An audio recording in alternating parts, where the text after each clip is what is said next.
It's Dr. Sarah Larsen, and hi, it's Dr. Sarah Larsen, and I'm here with my amazing and fantastic husband, Greg Larsen. We are waiting for Lyric Benson to join us, and so please excuse us for being a couple minutes late. I am so excited that you're here logging in, and as soon as Lyric joins us, we will add her to the broadcast. So today we are talking about how Greg made his dreams come true. I'm going to talk about some of my dreams as well. All of them are coming true, and it's amazing to witness Greg, who I met almost 11 years ago in Nashville. And when I met him, the day that I met him, he talked about moving to Los Angeles. And I didn't know it was such a new dream on the day that I met him. But he made that come true, writing a book, a trip to Norway, some other dreams that you've made come true. Falling in love. Falling in love, yeah. Having two amazing children. Having two lovely, lovely children. We have such beautiful, amazing children. We have beautiful, amazing friends and community. We kind of laugh at all that we get to do. It's almost like a tickle, feeling like being tickled, because most of where I was born in Pakistan, rural country. Most of the women there may never be in a room with people that they're not related to. It's amazing that I'm sitting here in California choosing so many different things on a daily basis and traveling. And then for you in a little Minnesota town. Yes, a township even. Wasn't even a town. No stoplights still. So growing up in Wyoming, Minnesota, what's that been like for you? Because you started at an early age as well, college, but even high school a little bit traveling, and college traveling. Well, Can you just tell us your background a little bit? Well, I was born on June 1st. No, it was, I think part of it has to do with being Norwegian, because I've always felt very adventurous. And then when I got into college, I ended up studying abroad in England my junior year. And I traveled to the Middle East, and I saw the pyramids, and went to Jordan and Israel. And I traveled to India, had a really powerful spiritual awakening when I was there. That's when I was 22, I believe. And then I hitchhiked all over Europe that next summer. So I had a really powerful journey that year when I was a junior at university. And I attribute that to being, having this Viking or Nordic explorer genes, and so. And I'll fast forward now. Last year in 2013, I got cast on this Norwegian reality TV show. And what was so unique about the show is that the grand prize and the whole reason we're being there is to reconnect with our roots and to win a reunion with our living Norwegian family. And so super inspiring, super transformative, one of the most awesome personal development, workshops ever conceived. It was like such an amazing test of, physical, mental, emotional, spiritual, all those levels. It was such a dynamic test on all those levels.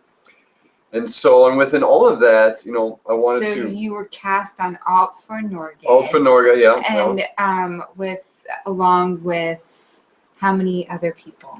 11 other Americans. 11 other, and how many tried out? Thousands. When you flew out to Chicago for. Yeah, the callbacks were in Chicago, and I think there was 60 who were called back to Chicago, and of those 60, they chose 12. 12, and that thousands and thousands of submissions, and you tried for 3 years? That was my third year trying, yes. So I tried in 2000, that would have been season 2, and then season 3. And each time I submitted an application, a video, I was so excited, but ultimately never heard a peep back. So until that third year, and it's really amazing how the process that you've been on of making your dreams come true. I've literally witnessed everything that you've want to happening from, and I think that's one of the greatest things that we get in partnership, is to really watch each other grow and watch dreams come true, and see how in the process of waiting for them to come true, you grow and grow and grow. And so Wyoming, Minnesota, in a dirt road township, there is 4 siblings. There's 4 of you guys.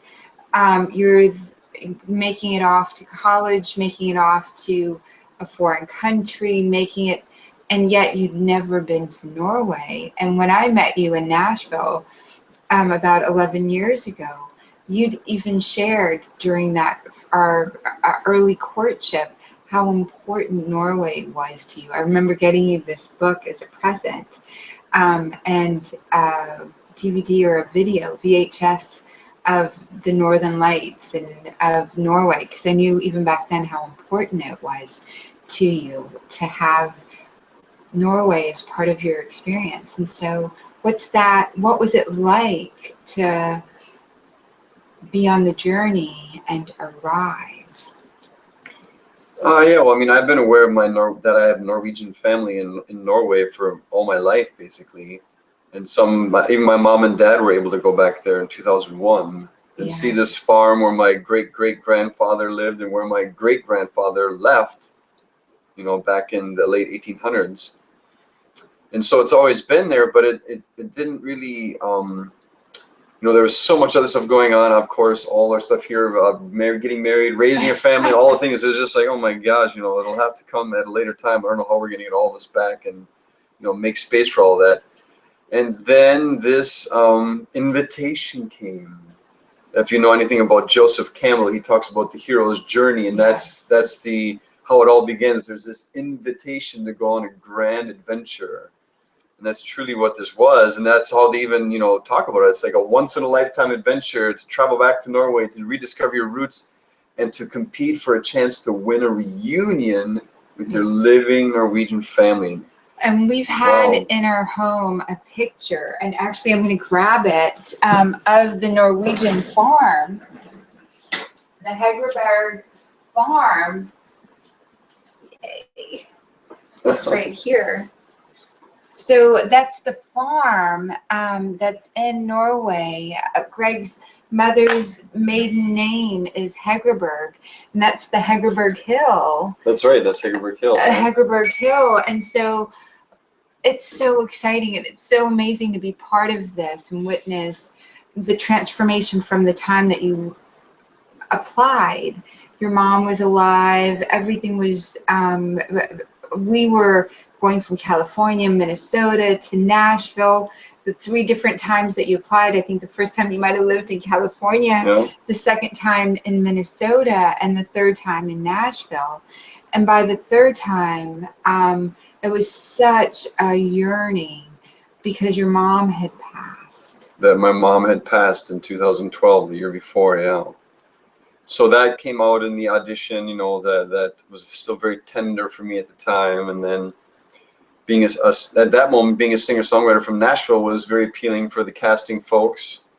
And so there was just a few things that came together. And again, it goes back to, we set intentions. And I remember when I first was, applying and stuff like that, I'd take the kids to the park and I would lay in the grass and I would just visualize intently getting the letter to go to the casting call, and then meeting the casting people and being accepted, and then going to Norway and all this stuff. And then the last visual I had was, because I'd seen video of the season 1 winner and season 2 winner, was this picture of all this crowd of Norwegians in this field waving their flags and dressed in their bunads and dressed up, which was the family of, it was actually season 1's winner. It was like, oh my God, that's the visual I had in my mind, was this powerful end point, this omega point of, wow, that's where it would conclude, is this reunion with my family. And that visual carried me through 3 years of 2 years of waiting, and then Yeah. then going on it. Then every day I was on that journey in Norway, because it was super taxing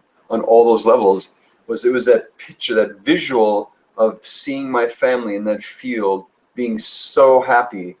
What drove me that whole time I was there. And so seeing your Norwegian family that your ancestors left behind and were never able to connect with, and that not being able to look back.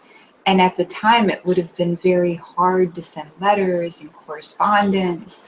And so just having this experience of being the living representation of all those that had left, and embodying and meeting those that they had left behind and what they developed. And so what I'm really excited about is some of the experiences and the pictures that I capture in my mind.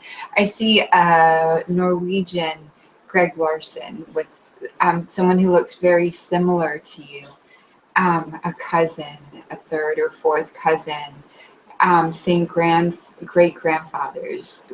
Great-great-grandfathers. Great-great-grandfathers. And so we are on this great journey. This year in November, Greg's going back. Yay! Yay! And so because on the show you weren't able to stay all the way, there could only be one winner. I'm hoping this is lyric. And I'll call her back. I'll take a minute and call her back and try and get her on the show. But you were on season 7. You made it all the way through episode 7. And on episode 7, it was just too much. There was too much going on for you. It was fate. It was fate. And one of the deciding competitions was a crab race. So we had to set crabs down in the sand and cheer them on to move forward, which they were very reluctant to do, being out of the water. Yes. And my team's 3 crabs were a bit slower than the other team's 3 crabs. Yes. And so it was a crab that decided my fate. That at the very end, you went into competition, sort of it's like the sudden death sort of experience. That's right, the sudden death. One of the participants goes and leaves the show. You end by jumping off a plank. Pirate Greg Larsen, the most famous pirate ship in Norway today, the Black Lady, or the Sukadam. I forget how they say that in Norwegian, but I lost in a pirate singing contest, and I had to walk the plank into the lagoon. Yeah, and so you got to jump in and bathe in the lagoon, and not bathe, like swim out as soon as possible, because it was very cold. Yeah. Oh, swim out. Bathing in cold Norwegian water, it's such a thrill. Yes, that's and you flew back home, and at that moment we didn't know exactly when you would get to meet your Norwegian family, but now we do. So can you tell us about your upcoming trip in November? Yes, in November I'm traveling back to Norway with the main intention and the main purpose is this reunion with my family. So I've been communicating with them, and we're setting up a place and a date to have this reunion with all the Hegrebergs on this island right outside the city of Stavanger. It's an island right off the coast of Stavanger, so I'll be going there. And so, but as I was setting the intention to make that happen, of course, I'm still open to a very powerful principle which I've followed for many years, and something I also carried with me on this trip was to ask daily, really, how am I being called to serve? And so in asking that question, and being on the show, part of it was meeting my family, and part of it was being, a good person to the other contestants and the crew and the staff and all that, and just always looking for ways to serve, to be of help, to contribute. And so, in moving forward with going to Norway, an invitation came to be a peace ambassador for the Wholeness.org. Amazing piece right here. Well, this is the crystal earth seed that I will be taking back to Norway, and I will be planting this in Norway, and it will be it's a crystal earth seed, and they're planting these all over the globe. And so this is one of many that are being planted in sacred places all over the globe. And kind of the intention behind this project is to amplify Earth's healing energy, to serve humanity, to heal and transform humanity. And it's such an amazing piece that is right here. This, I'm going to have you hold it as we're sharing and talking. It's just such a beautiful hand-cut crystals from Brazil. They're this beautiful shape, the sacred geometry is really to allow, to amplify, and it's buried in the ground in a copper box. And so this is such an exciting part. That it was by a beautiful woman named Nakai, and I'm going to show you her picture right here. This is Nakai Breen. This is what part of her visioning and communication. This was channeled, this technology, this crystal technology, by archangels to her, along with, and we'll talk a little bit about the vision. This is a book, this is an early edition, unedited, of the vision and the Chronicles of the Mahavakyas that speaks about Nakai Breen. This peace pod, this beautiful, amazing gift, we'd love to take and bring to and find a beautiful sacred place in Norway to amplify the energy. And both of us are so blessed that we're going on projects around the world. I'm intending to bring one to Egypt and to, Italy. My next trip's there. You're also coming with us. Well, our next trip, I should say, to Egypt, when we're going to the Great Pyramids again. The trip to Norway is so sacred, and the seed being in Norway, for me, it represents Norwegian people, put beings, put the community first, and put individual corporations, business, things that are not peace related or contributing to society second. I love what the Nobel Peace Prize, some of the things that Norway really is known for and stands for. So we thought, wow, we'd really love to take this beautiful crystal seed that amplifies the energy of the earth, Gaia's energy around it, and to have Norway's energy, the energy of that region, this adventurous spirit that has led you from many visions and dreams. And so I love how we're sharing how you made your dreams come true.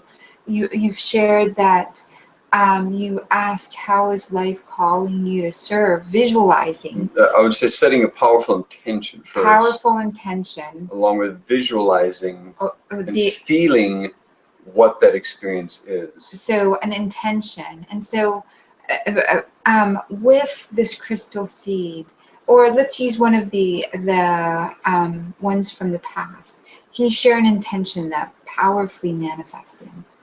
Well, with going on Alt for Norge, and it follows along, you know, if you read spiritual teachings, they talk about how to manifest. And manifest is about being super intentional, being very intentional about what you want to experience, and then visioning that, feeling it, seeing it, experiencing it. Yes. And then what comes next is detachment. Yes. So of course, the very first year, and I visualized like a crazy man, and I set a powerful intention, but I was also very unattached.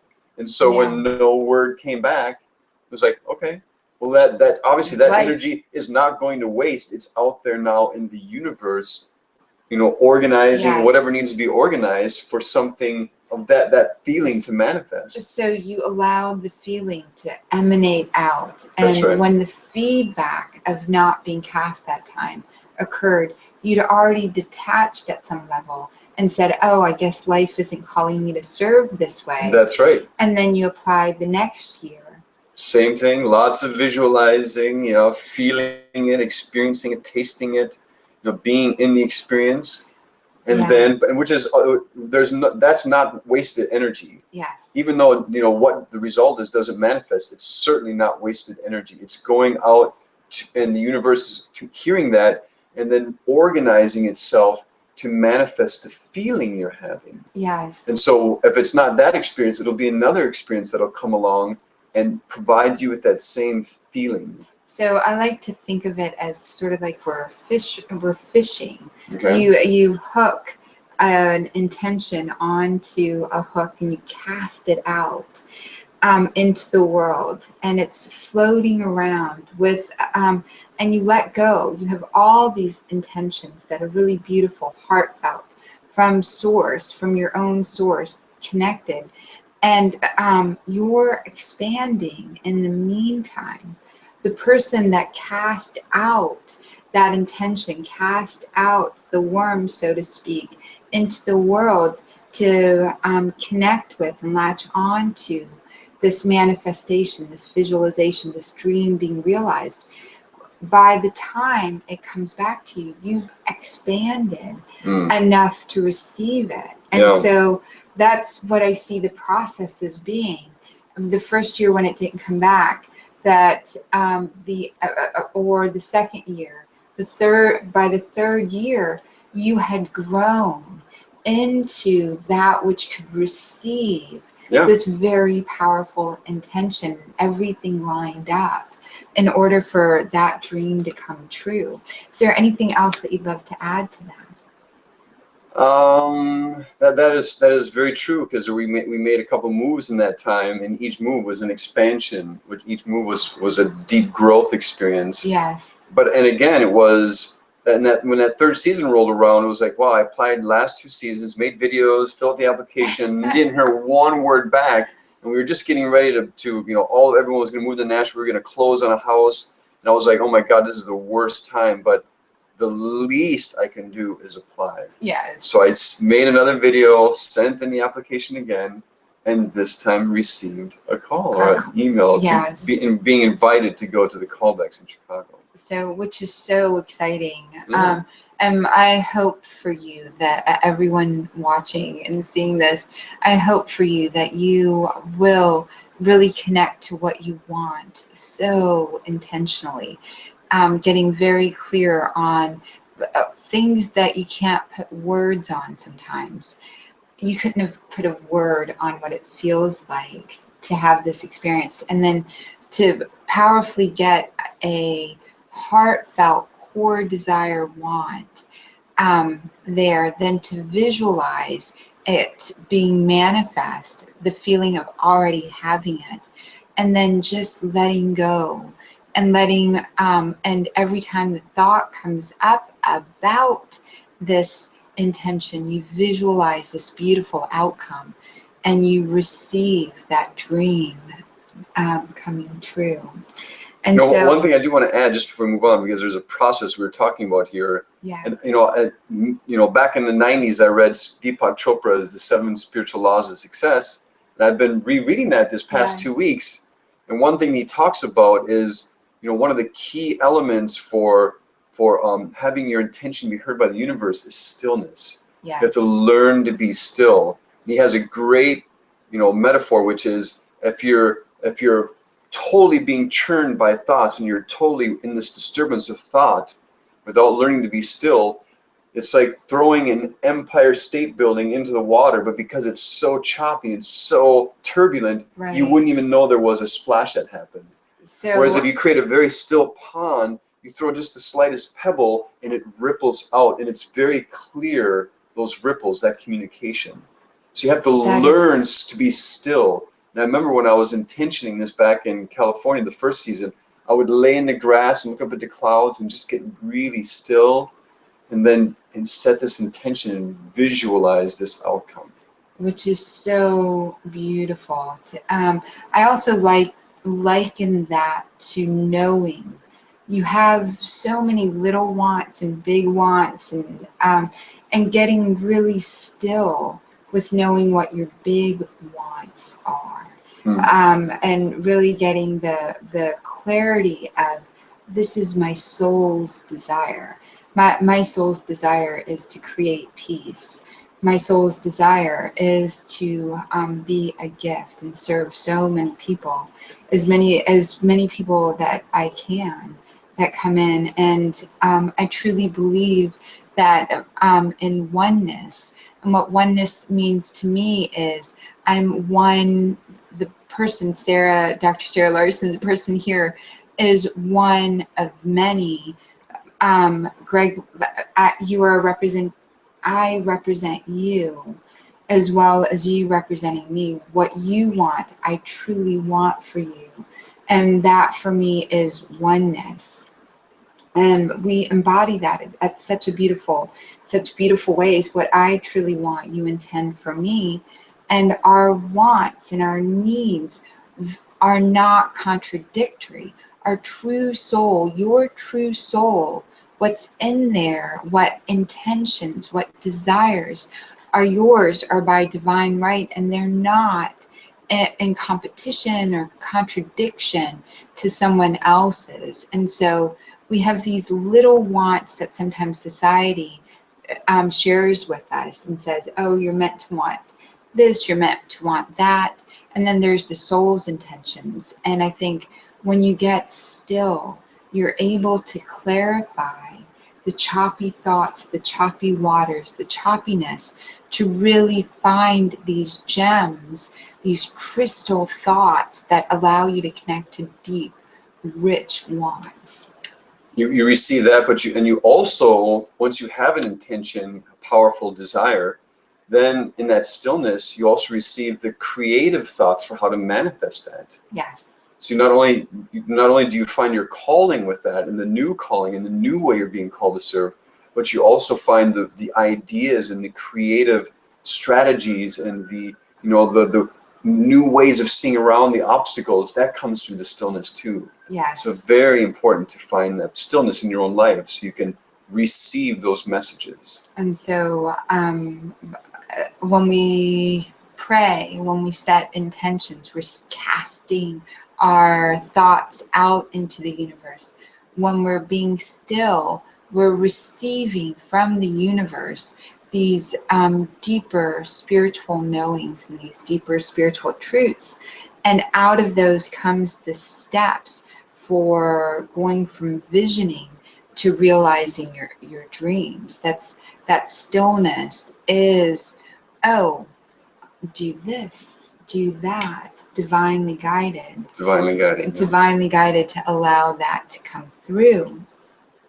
And so that talking about just the Mahavakyas, there's basically 4 principles. I'm still not all the way through this book, and I so love this book. We love what Breen is sharing and what the vision is, and we're going to do more of these webinars in order to share how to realize your dreams, more about the crystal seeds, more about this overall service to ourselves, to those around us, and to humanity. One of the things that I really love about us as humans, this has been something that I've been thinking about a lot lately, is we're the only species that studies other species. We're the only species that winds up doing research and expanding and organizing ourselves in a very conscious way, communication-wise. Today, what's being created right now will be watched by people around the world. The ideas that we're sharing will expand, and ideas are so powerful when they're shared. We have the ability to do that at such a beautiful level. I also think of the animal kingdom, dolphins, who have great capacity for hearing and echolocation. They're able to know what's going on with other dolphins, with other mammals, with others around them, and are able to send out sound waves that realigns and organizes the beings that are hearing that sounds to be healed and whole. I truly believe all healing is self-healing. And one of the things that we're doing by taking these seeds, this beautiful seed, is amplifying the earth's energy, this stillness, this energy that's ever present out into the environment all the way around it. And these are in connection with, laying a grid with other crystals. Other sacred temples and bigger crystal temples are coming along to be built. And so the energy and those that gave us the technology, the archangels, those that communicated it, are paving the way for us to be able to do this. And so this is the part of growing in trust. The thing, that place, that desire in your heart, whatever it is that you desire, there are ways and beings and vibrations that are being sent out so that you can manifest that and show up with that dream realized. Whatever placed that dream in there, whatever created that desire in there, also created the ability to realize it. And so that's part of, I think, one of the biggest gifts that we get out of visioning, out of letting go, out of stillness, out of trust. What are some of the cities that you think you'll visit this time? I will just be in 2 cities, which is Oslo and Stavanger. My family is from the Stavanger area. And I'll be in Oslo. There's a huge alternative expo or conscious life type expo. And so I'll have the seed on display there at my booth so I can start sharing the intention behind this, bring greater awareness to this project. Because I'm sure there's several sacred sites in Norway where these seeds can be planted. And I find the energy of Norway, not only the natural energy, the natural beauty and the water and the mountains and all of that is so amazing, but also just the human energy, the collective nature of the Norwegian people and their concern for each other and their egalitarian nature is so powerful. No, it's no wonder why the Norway and other Nordic countries are always voted the most happiest and the best places to live, yes, because there really is that energy there. And I was reading it was an article, I think it was a general or a ambassador talking about, there's problems in Africa and stuff like that. He's like, well, the reason why we're there is because there's challenges there. The people are not getting along. The reason why we're not invading Norway is because, they have there's this, connection there. There's this peacefulness there. There's yes, this appreciation there. There's this consideration for your neighbor. Yes. And so, and all those qualities I want to have amplified through this grid. And how we do that is by planting seeds in Norway. So hopefully, well, I know I can feel it already inside me. This is just the first of many seeds that I would like to bring back to Norway. And of course, other people can gather a team, right, and raise the funds and have a seed made and have it sent to them, and they can plant it in Norway also. So it just doesn't have to be through me. You can connect with the Crystal Earth Project or the Wholeness.org. The Wholeness.org is the main organization that's sponsoring this. Yeah, then the Crystal Earth Project is a one aspect of it. And the whole goal behind these organizations is to create peace on Earth, is to use Mother Earth's energies, healing energies, to awaken humanity, to bring a greater degree of consciousness to humanity. So if there's any way I can be a part of that, I'm going to jump into that right away. And again, I had no awareness of this before I signed up for Ultra Norga. All I was doing was saying, how am I being called to serve? Yes. And then after I got home, how am I being called to serve? And then as I came closer to setting up this reunion with my family, how am I being called to serve? Yes. And then I get this invite to be an ambassador for the Crystal Earth Project and bring a seed back. So I'm just like, my heart overfloweth with joy and love. Yes. I feel so grateful and so blessed to have this be part of my dharma, to have this be part of my how I'm showing up in the world. Purpose. My purpose, Overall purpose. Mm-hmm. And so we are going to share more about this confidential draft material. It says across the top as I'm reading it, the Vision Chronicles. This is, I just love her picture. She was a Native American. She was separated from her family. She was brought in with her brother to a Christian home. She met a Native American grandmother. And this beautiful woman, as far as I've gotten into the story, Nakai Breen, wound up speaking in front of the UN, in front of the Congress, in front of Congress about the plight of other Native Americans. She also was so in service. She constantly asked, how is she being called to serve? One of the earliest stories that's shared in this book, in these chronicles, is how she had on a coat in rural Texas in the wintertime. She met someone who didn't have a coat on, and she, an older Native American woman, and she put a coat on this woman and brought her home. And her mom, her Christian, beautiful mom that had adopted her, insisted that she go to school. And Nakai was running back. She couldn't wait to come back to see if grandmother was still there. Grandmother was still there. And grandmother brought her to some really beautiful people that she wound up serving. We'll get more specific about her story. We're going to get more specific about this beautiful crystal seed, the wholeness.org, or the Crystal Seed Project. Yeah, that's how it's supposed to be. It's so beautiful. We're going to share more about this. I